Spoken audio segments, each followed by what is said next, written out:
stop looking for girls as probable brides once you are engaged.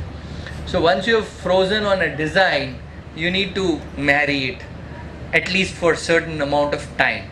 There is no end to design. You can always come up with a better design tomorrow. It's a never ending process. There is always going to be a girl more beautiful than you got engaged to yesterday. But then you have to take a call sometime in your life, right? So it's very similar problem.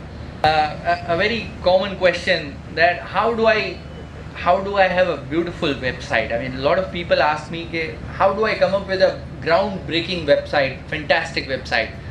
So I tell them that in 1999 I had 8 wonderful theories about how to design a great website, and by 2000 I had 8 ugly looking websites and no theories at all, because all those theories failed.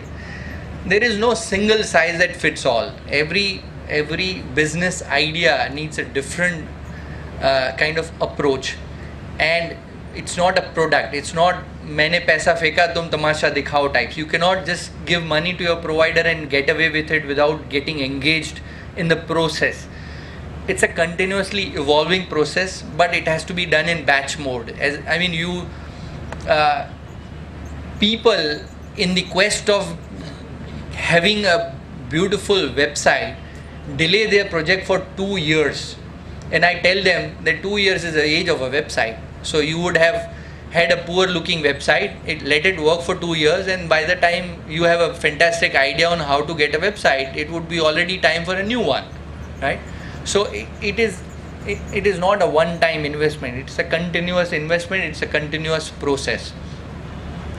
There are very less standards about making a website. There are, but they are not enforced by some committee, or thankfully these standards are not designed in North Korea, so we have freedom to break them. Now the idea is that because it's a loose standard industry, that is why it cannot grow beyond a certain size. You might have seen 20,000 people company Microsoft, which is a software company. They employ 30,000 people now. 10,000 people company, you would find half a dozen in India probably. They can grow because software has better standards and has this design element to its minimum. You see, it is more functional. It is 80% engineering, 20% art.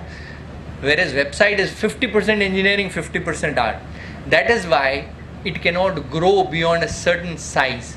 That is why you will never find 10,000 people web design company anywhere in the world. I call it Laghu Udyog. It's a small scale industry, and it has to remain that way until we can figure out standards to apply to art. And that is never going to happen. And probably that is why we are never going to see a 20,000 people website design company ever in the world, because it has an element of art in it, which is debatable, which cannot be governed by guidelines very tightly.